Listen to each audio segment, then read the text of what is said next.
오늘 이제 수행법회인데, 그동안 알아차림들을 좀 하셨어요? 여기 모임은 우리가 이제 수행을, 알아차림을 할 줄 알기 위해서, 하는 모임이죠. 그리고 견해를, 조금 올바른 견해를 확립시키기 위해서 이런 관점의 모임이에요. 그러니까 이제 오늘 본문 내용은 우리가 부처님이 이 세상에 오셔갖고 처음으로 설법한 내용, 그 내용 갖고 한번 초전법륜경 갖고 할게요. 우리가 이제 여기서도 우리가 잘 보면 부처님께서 이 세상에 오셔갖고 어떤 법을 뭐를 위해서 오시고 가르치셨나. 그리고 여기서도 이제 우리가 생각할 수 있는 게 부처님께서 윤회에 대해서, 그런 관점에 대해서도 이렇게 얘기가 나와요. 초전법륜경. 그러면 초전법륜경이라는 것은 부처님께서 최초로 설하신 경이잖아요. 최초로 설하신 경 내용을 올바로 이해한다면 우리가 그런 윤회라든가 전생이라든가 이런 관점도 이해할 수가 있어요. 그런데 이제 초전법륜경을 인정하지 않는다면 부처님을 인정하지 않는 거잖아요. 그렇기 때문에 되게 중요한 부분이에요. 우리가 출가해서, 그거 아니면 불자로서 부처님께서 최초로 어떤 내용을 설하셨는가. 들어보세요. 이와 같이 나는 들었다. 한때 세존께서는 바나나시에서 이시빠따나의 녹약원에 머무셨다. 녹약원에서 이제 최초로 부처님이 법을 설하셨죠. 거기서 세존께서는 5비구를 불러서 말씀하셨다. 이제 최초의 이제 법을 설하시는 내용. 비구들이여, 출가자가 가까이 하지 않아야 할 두 가지 극단이 있다. 무엇이 둘인가? 그것은 저열하고 촌스럽고 범속하고 성스럽지 못하고 이익을 주지 못하는 감각적 욕망에 대한 쾌락의 탐욕에 몰두하는 것과, 탐욕에 몰두하는 것. 우리 중생들은 돈 벌고 뭐 하는 게 뭐예요? 대부분이 그런 오욕락, 탐욕을 위해서 돈 벌어갖고 뭐 해야지? 돈 벌어서 맛있는 걸 먹으러 가야지, 돈 벌어서 좋은 차를 타야지, 이런 게 이제 어떤 탐욕적인 관점이잖아요. 탐욕에 몰두하는 것과 괴롭고 성스럽지 못하고 이익을 주지 못하는 자기 확대에 몰두하는 것. 여기서 이제 자기 확대라는 것은 부처님 당시에 어떤 수행자들은 자기의 고통을 느끼면서 업이 소멸된다는 견해가 있었어요. 내가 이렇게 지금 현재 고통, 그러니까 괴롭게 하면서 했을 때 나의 업이 소멸된다. 그래갖고 다음 생에는 좋은 몸을 받는다. 이런 고통을 가하는, 그게 이제 자인화교가 대표적인 관점이 그런 고통을 많이 느끼는 관점으로 수행하는 단체예요. 그런 관점들은 부처님께서 이익을 주지 못한다. 그러고 또 뭐라고 말씀하시냐면, 그런 관점을 현생에도 고통스럽고, 왜? 지금 그렇게 수행한다고 고통을 받잖아요. 현생에도 고통스럽고, 또 그런 관점으로 저간 사람은 죽어서도 좋은데 못 가고 나쁜 데 태어난다고 해요. 왜 나쁜 데 태어날까요?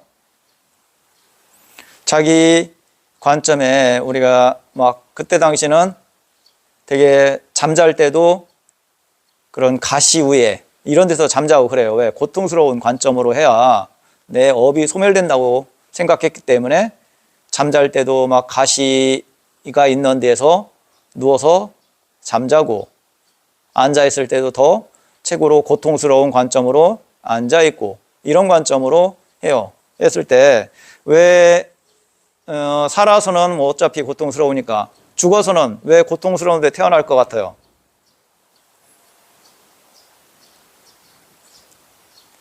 자기 확대에 몰두하는 것과 비고들이여 이러한 두 가지 극단을 의지하지 않고 열에는 중도를 완전하게 깨달았나니 이 중도는 안목을 만들고 지혜를 만들며 고요함과 최상의 지혜와 바른 깨달음과 열반으로 인도한다. 부처님께서는 그런 양극단을 의지하지 않고 중도를 말씀하셨다. 우리가 이제 보편적으로 우리가 고통스러워, 절할 때 되게 고통스러워, 되게 아픈데도 예를 들어 되게 절을 해. 그랬을 때 그러면 그게 고통이에요? 좋은 거예요? 어떻게 생각해요? 그런 관점도 우리가 생각해 볼 수 있죠. 제가 만약에 3000배를 해.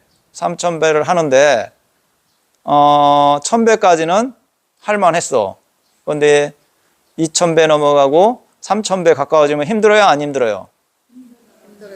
그러면 거기서 어떤 마음이 일어나요? 고통스러운 마음이 일어나요? 좋은 마음이 일어나요? 고통스러운 마음이 일어나면 그게 좋은 관점이 업이 될까요? 나쁜 관점이 업이 될까요? 고통스러운 마음이 일어나면 그것은 좋은 관점이 업이 될 수도 있고 안 될 수도 있어요. 그건 좀 틀려요. 고통스러운 게 일어난다 했을 때 다 나쁜 관점이 업이 되지는 않아요.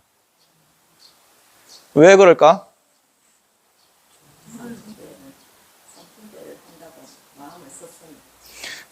부처님한테 내가 절한다는 마음가짐은 공덕이 돼요. 그런데 이제 그 느낌을 받아들일 때 아픈 느낌이잖아요. 아픈 느낌일 때 그 느낌 그대로 받아들이면 업이 되지 않아요. 그런데 이제 그게 아픈 느낌이 일어날 때 싫어하는 마음을 받아들였을 때 업이 돼요. 그러니까 아프다고 해갖고 다 싫은 건 아니에요. 싫어하는 마음으로 알고 있는 건 아니에요. 그죠? 아픈데 그것을 싫어하는 마음으로 받아들이고 있어. 그러면 이건 업이 돼요. 나쁜 업이 돼. 그런데 아픈데 싫어하는 마음 없이 그 느낌 그대로 받아들이는 것은 업이 되지 않아요. 그런 관점에. 나쁜 관점에 업이 되지 않아요. 그런데 우리가 맛있는 음식을 먹을 때 그러면 그건 가래적인 마음이 뭐예요? 가래적인 마음? 맛있는 음식을 먹고 있어. 가래적인 마음이에요? 맛있는 음식을 먹는 자체는 가래적인 마음은 아니에요.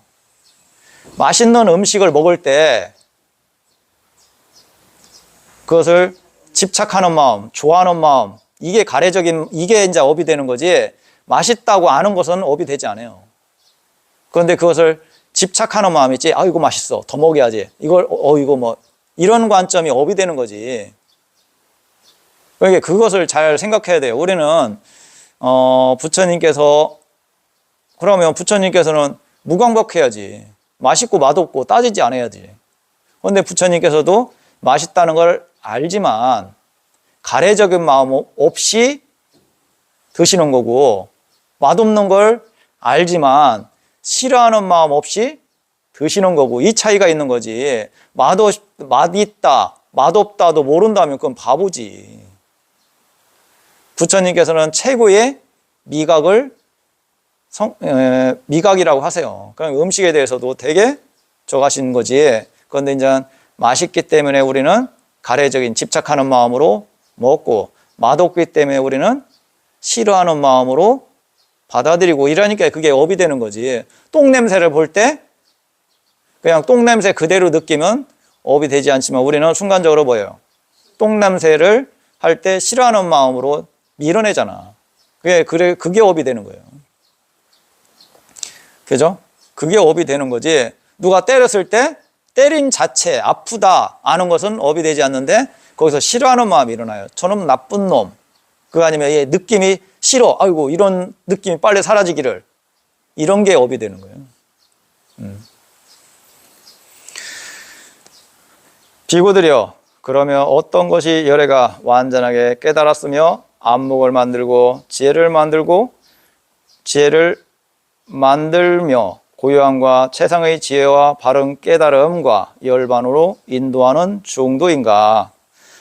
그것은 바로 8가지 고속요소를 가진 성스러운 도인이 바른 견해가 이제 법에 대해서 올바로 이해하는 거, 바른 사유, 바른 말, 바른 행위, 바른 생계, 바른 정진, 바른 마음 챙김, 바른 삼매이다. 바른 마음 챙김, 바른 삼매이다. 이게 이제 알아차림하고 마음 챙김을 잘하면 바른 삼매를 성취할 수가 있다. 비구들이여, 이것이 바로 열애가 완전하게 깨달았으며 안목을 만들고 지혜를 만들며 고요함과 최상의 지혜와 바른 깨달음과 열반으로 인도하는 중도이다.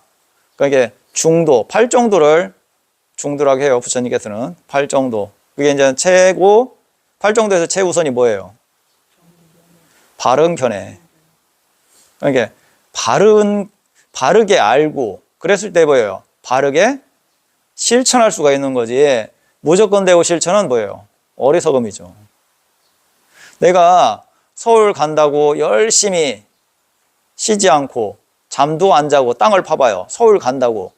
그 사람은 안목이 없는 사람이 봤을 때는 야, 저렇게 열심히 하는데 밥도 안 먹고 잠도 안 자면서 저렇게 열심히 하는데 서울 갈 수 있겠는데? 서울에 가까워졌을 것 같은데?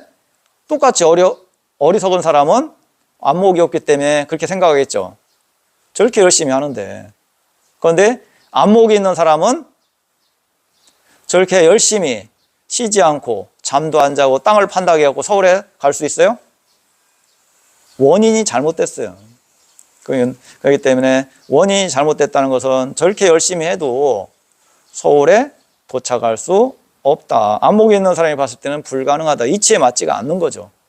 그러니까 올바로 알고 거기에 맞는 올바른 실천을 했을 때 서울에 갈 수도 있고 뭐 거기에 맞는 관점을 성취할 수 있는 거지. 내가 서울에 가고 싶으면 거기에 맞는 서울의 어디라는 걸 알고 또 거기에 갈 수 있는 방법을 알고 거기에 맞는 노력을 하면 서울에 갈 수 있잖아요. 일단 알아야죠. 그렇기 때문에 바른 견해가 최우선이다. 비구들이여, 이것이 괴로움의 성스러운 진리이다. 태어남도 괴로움이다. 늙음도 괴로움이다. 병도 괴로움이다. 죽음도 괴로움이다. 근신, 탄식, 육체적 고통, 정신적 고통, 절망도 괴로움이다. 싫어하는 대상들과 만나는 것도 괴로움이다. 좋아하는 대상들과 헤어지는 것도 괴로움이다. 원하는 것을 얻지 못하는 것도 괴로움이다. 요컨대 치착의 대상이 되는 5가지 무더기 자체가 괴로움이다. 여기서 이제 우리가 괴로움은 성스러운 진리라고 해요. 괴로움은 성스러운 진리인데 이 성스러운 진리를 모르면 부처님이 말씀하시는 깨달음을 성취할 수가 없어요.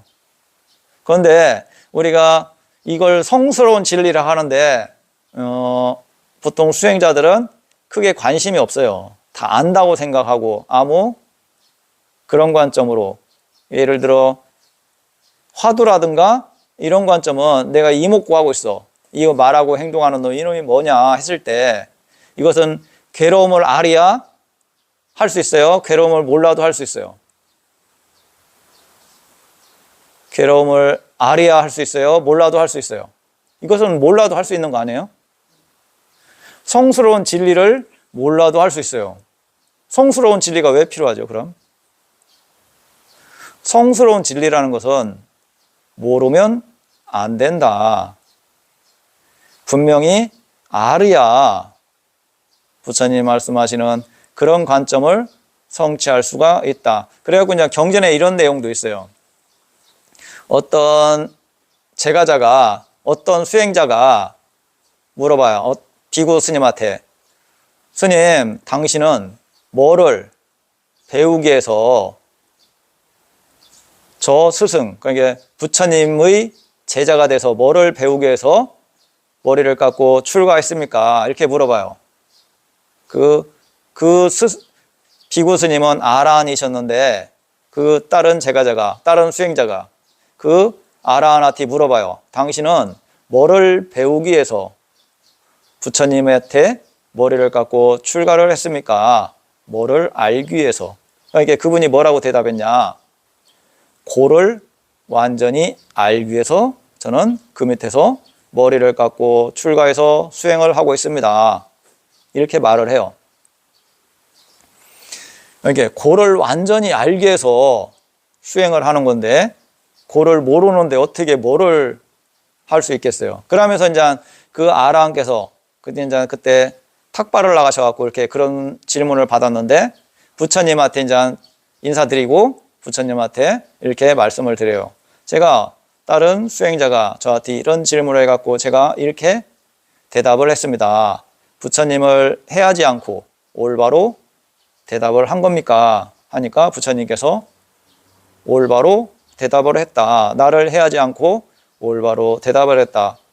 고를 완전히 알기 위해서 머리를 깎고 수행을 하는 거다. 이렇게 말씀하세요. 그런데 이 고는 성스러운 진리이기 때문에 우리가 올바로 알아야 그 성스러운 진리, 그러니까 고를 없앨 수가 있는 거지. 그런데 이제 여기서 우리가 이제 이렇게 보편적인 일반적으로 알 수 있는 고통에 대해서 말씀하셨어요. 그런데 이제 지혜적인 지혜가 성장하면서 고를 이해하는 것도 좀 이런 관점보다는 더 깊이 의미가 있어요.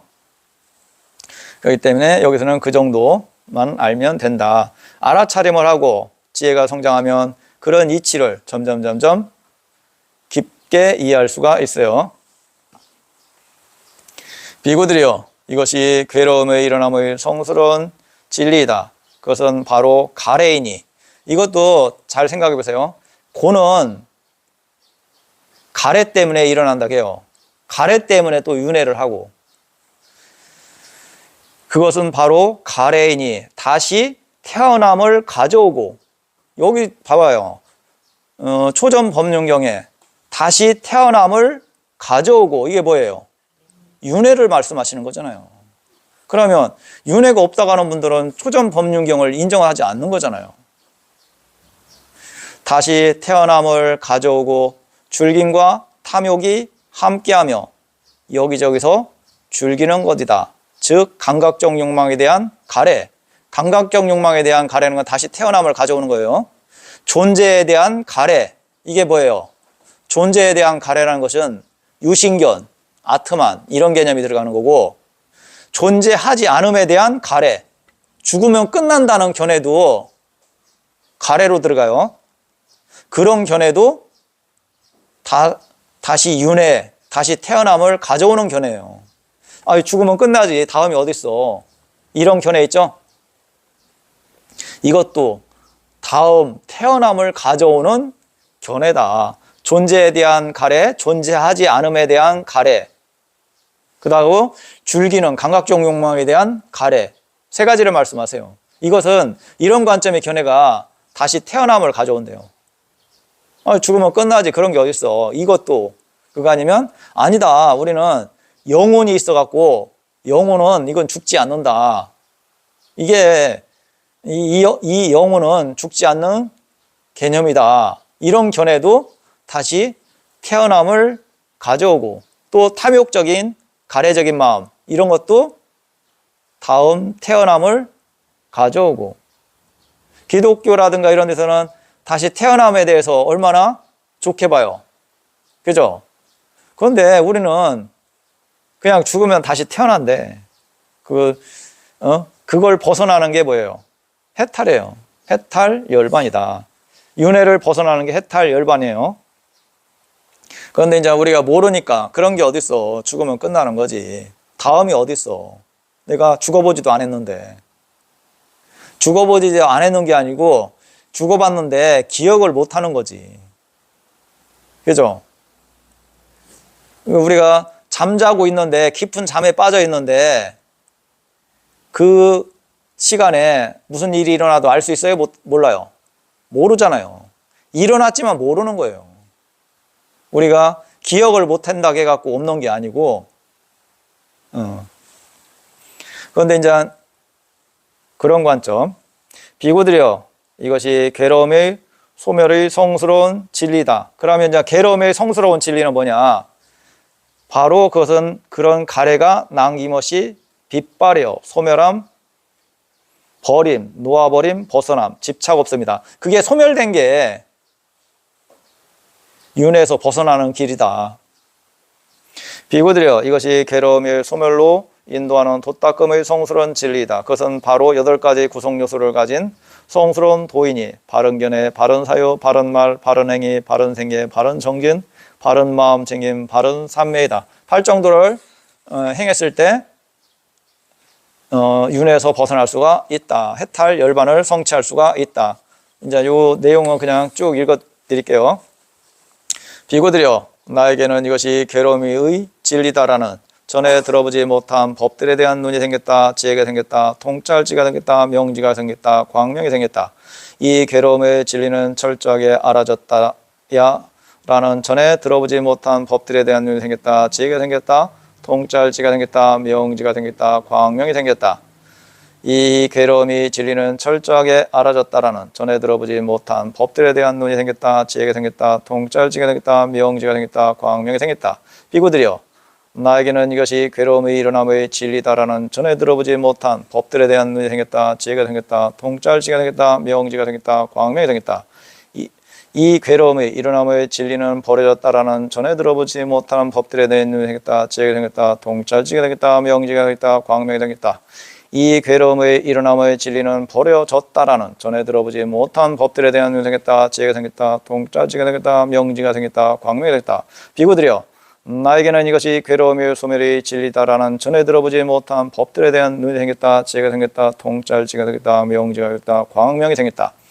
이 괴로움의 소멸의 진리는 실현되었다라는 전에 들어보지 못한 법들에 대한 눈이 생겼다. 지혜가 생겼다. 통찰지가 생겼다. 명지가 생겼다. 광명이 생겼다.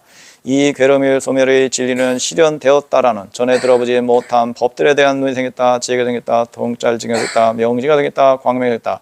비구들이여, 나에게는 이것이 괴로움의 소멸로 인도하는 도닦음이다라는 전에 들어보지 못한 법들에 대한 눈이 생겼다. 지혜가 생겼다. 통찰지가 생겼다. 명지가 생겼다. 광명이 생겼다. 이 괴로움의 소멸로 인도하는 도닦음의 진리는 닦아졌다라는 전에 들어보지 못한 법들에 대한 눈이 생겼다. 지혜가 생겼다. 통찰지가 생겼다. 명지가 생겼다. 광명이 생겼다. 이 괴로움의 소멸로 인도하는 도닦음의 진리라는 닦아졌다라는 전에 들어보지 못한 법들에 대한 눈이 생겼다. 지혜가 생겼다. 통찰지가 생겼다. 명지가 생겼다. 광명이 생겼다. 비구들이여, 내가 이와 같이 3가지 양상과 12가지 형태를 갖추어서 4가지 성스러운 진리를 있는 그대로 알고 보는 것이 지극히 청정하게 되지 못하였다면 나는 위없는 바른 깨달음을 실현하였다고 신과 마라와 범천을 포함한 세상에서 사문, 바라문과 신과 사람을 포함한 우리 가운데서 스스로 천명하지 않았을 것이다. 그러니까 이걸 깨달으고서 그런 신들한테, 많은 사람들한테 해탈을 성취했다고 선언하셨잖아요. 그러면 여기서 또 뭐 천상에 대해서 말씀하셨잖아요. 그러면 윤회를 안 믿는 사람은 천상도 부정하는 거고 원인과 결과에 대해서도 부정하는 거고, 우리가 천상은 못 보니까 이것은 신통이라든가 이런 관점이 열리야 볼 수가 있어요. 그런데 우리가 이제 지금 4차원이 있다고 하잖아요. 4차원은 우리가 못 보잖아요. 못 보니까 없다고 생각하는 거지만 다른 차원이 또 있다, 이런 개념이 돼요. 비구들이여, 그러나 내가 이와 같이 3가지 양상과 12가지 형태를 갖추어서 4가지 성스러운 진리를 있는 그대로 알고 보는 것이 지극히 청정하게 되었기 때문에 나는 위없는 바른 깨달음을 실현했다고 신과 마라와 범천을 포함한 세상에서 사문, 바라문과 신과 사람을 포함한 무리 가운데서 스스로 천명하였다. 그리고 나에게는 나의 해탈은 확고부동하다. 이것이 나의 마지막 태어남이며, 이것도 봐봐요. 이것이 나의 마지막 태어남이며 이제 더 이상 다시 태어남은 없다라는 지화견이 일어났다. 이게 뭐냐면 이것도 윤회잖아요. 이것이 나의 마지막 태어남이며 이제 더 이상 다시 태어남은 없다. 그러니까 계속 이어졌는데 이제 다시 태어남은 없다라는 지화견이 일어났다. 그러니까 끝없는 윤회를 했는데 내가 이것을 알고 보니까 완전히 해탈을 하니까 거기서 벗어났다. 그러면 어떤 존재로도 오지 않는다. 그래갖고 이제 우리가 부처님 당시 아라한들은 이런 선언을 해요. 나의 마지막 태어남이며 이제 더 이상 태어남은 없다라는 어떤 존재로도 이제 나는 오지 않는다. 완전하라는 이렇게 선언을 해요. 그런데 깨달았다고 했을 때 이것을 완전하게 모른다면 올바른 깨달음이 아니다. 이게 완전한 해탈은 자기 스스로 천명할 수가 있어요. 예전에는 왜 천명을 못했어요? 예전에는 왜 천명을 못하냐면 어리석음이 있으면 완전히 모르기 때문에 그렇게 천명할 수가 없어요. 왜? 모르는 마음이기 때문에, 모르기 때문에 모르는 거라. 그런데 완전히 무명이 거치면 스스로가 어떤 존재로도 오지 않는다고 알 수가 있어요. 왜? 무명이 사라졌기 때문에 알 수가 있어요. 세존께서는 이렇게 말씀하셨다. 오 비구는 마음이 흡족해져서 세존의 말씀을 크게 기뻐했다. 이 상세한 설명에 설해졌을 때 꼰다냐 존자에게는 일어나는 법은 그 무엇이건 그것은 모두 소멸하기 마련인 법이다라는 티 없고 때가 없는 법의 눈이 생겼다. 여기서 이제 꼰다냐 존자가 이 법을 듣고서 초전 법륜경을 듣고서 수단가를 얻었다고 해요. 수단가. 그런데 이제 이분들은 수행을 했던 분들이라 부처님 말씀을 들으니까 그 이치를 깨트려 보신 거죠. 그러면서 흔들림이 없는 그런 관점이 확립됐다. 법의 눈이 생겼다. 그게 이제 완전한 수단가. 이게 아냐 꼰다냐 존자께서 최초로 수단가를 증득해요. 초전 법륜경을 듣고서 이와 같이 세존께서는 법륜을 굴리셨을 때 땅의 신들이 외쳤다. 땅의 신들이 외쳤대요. 세존께서는 바나시에 있는 이시바단의 녹야원에서 이러한 위없는 법륜을 굴리셨나니 어떤 사문도 바라문도 신도 마라도 범천도 이 세상 그 누구도 이것을 멈추게 할 수도 없도다라고. 그러니까 이런 걸 잘 보면 여기에 뭐가 나와 있어요? 윤회에 대해서 또 천상에 대해서 그리고 그런 어떤 존재에 대해서 나오잖아요. 괜찮아요. 이게 잘 보면은 나오잖아요. 그런데 이제 우리가 그런 걸 잘 모르는 것은 내가 관심 있는 부분만 드러나요. 그리고 이런 게 안 드러나기 때문에 없네 있네 따지는 거예요. 이것을 올바로 본다면 다 거기에 나와 있는데 그것을 안 믿으면 불교를 안 믿는 거예요. 부처님을 안 믿는 거고 법을 안 믿는 거고. 그런데 어떻게 불자고 수행자요. 그 관점의 수행자지. 부처님이 말씀하시는 수행자가 아니고 외도의 수행자지. 정도의 수행자가 아니고. 땅의 신들이 소리를 듣고 4대 왕천의 신들이 외쳤다. 세존께서는 바나시에 있는 이시바단의 녹야원에서 이러한 위없는 법륜을 굴리셨나니 어떤 사문도 바라문도 신도 마라도 범천도 이 세상 그 누구도 이것을 멈추게 할 수 없도다라고. 그전에는 이런 진리를 몰랐던데 부처님이 세상에 오시면서 이 법을 최초로 설하시면서 법륜, 법의 이치를 굴리셨다. 그래, 이게 부처님이시지 최초로 오셔갖고 법을 밝히신 분이 부처님이시지 깨달음은 부처야. 이런 것은 아니다. 4대 왕천의 신들이 소리를 듣고 33천의 신들이 야마천의 신들이 도소천의 신들이 화락천의 신들이 타와 자재천의 신들이 범신천의 신들이 외쳤다. 여기서는 우리가 욕계, 색계, 무색계를 말해요. 천상을 욕계 신들, 여기는 욕계 신들이라고 보여죠. 욕계 신들. 그 다음에 색계 신들은 욕계, 색계, 무색계. 이 색계 신들은 가래적인 그런 마음들이 약한 그런 관점이 약한 분이고, 무색계는 몸이 없는 정신만 있는 신들, 이런 게 관점이에요. 이런 분들은 수명이 엄청 길어요. 수명이. 욕계 신들은 뭐예요? 욕망이 있고 몸이 갖고 있는 신들. 이게 도솔천이라든가 이런 데도 욕계 신들이에요. 욕계. 몸을 갖고 있는.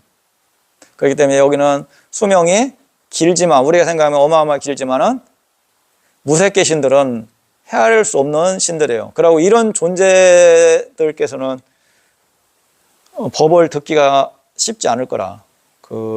왜 그러냐면 비비상처, 그러니까 부처님이 성도하시기 전에 스승이 공무변처라든가 비비상처 선정으로서 그런 천상에 태어나요. 거기는 수명이 수십겁이에요, 수십겁. 그러고 그분들은 무색계 신들이에요. 수명이 엄청 길어요. 그러고 그런 존재가 부처님이 성도하시고서 돌아가셨잖아. 그러면서 부처님이 안타까워하세요. 왜? 법을 들을 수가 없다고 생각하셔갖고. 그런 분들이 법을 들었으면 곰방 그런 법의 안목이 열려갖고 수단가라든가 아란을 빨리 증득할 수 있었는데 돌아가시면서 부처님 법을 들을 수 없다고 생각하셔갖고 부처님께서 안타까워하세요. 그런데 이제 욕계신들은 부처님한테 법을 들을 수 있어요. 그다음에 부처님 당시에 기원정사라든가 이런 데에 오셔갖고 법문을 듣고 그러시잖아요. 그런데 아주 높은 천상에 있는 신들은 법을 들을 수가 없다. 그러니까 그런 존재는 우리가 이해할 수 없는 존재들이기 때문에 뭐 어떻다는 함부로 말할 수 있는 건 아니겠죠. 세존께서는 바나나시에 있는 이시빠따나의 노경으로서 이런 위없는 법륜을 굴리셨나니 어떤 사문도 바라문도 신도 마라도 범천도 이 세상 그 누구도 이것을 멈추게 할 수 없도다라고 이처럼 그 찰나 그 짧은 시간 그 순간에 범천의 세상에 이르기까지 그 소리는 퍼져나갔다. 그리고 2만 개의 세계는 흔들렸고 강하게 흔들렸고 요동쳤으며 측량할 수도 없이 광의로운 빛이 나타났나니 그것은 신들의 광채를 능가하였다. 그때 세존께서는 감호를 읊으셨다. 참으로 꼰다냐는 완전하게 알았구나. 참으로 꼰다냐는 완전하게 알았구나 라고 이렇게 해서 꼰다냐 존자는 아나꼰다나는 이름을 가지게 되었다. 이분은 이제 여기서 수단가를 증득해요. 견해에 이제 안목이 열린 분. 이게 그분이 이제 수단가. 이게 이제 초전 법륜경이에요. 부처님께서 최초로 설하신 경. 그런데 우리가 이 경전을 올바로 본다면 그런 관점을 다 이해할 수가 있잖아요. 그러면 뭐가 윤회가 있네 없네 뭐가 어쩌네 저쩌네 천상이 있네 없네 이런 걸 따질 필요가 없겠죠. 부처님 법을 믿는다면 그죠? 여기에 다 증명됐잖아요. 여기 이제 부처님을 믿는다면 초전 법륜경을 보면 그런 답이 다 나와 있는데 이게 있네 없네 그러면 불교를 안 믿는 거고 잘못 이해하고 있는 거다. 이게 초전 법륜경 아셨습니까?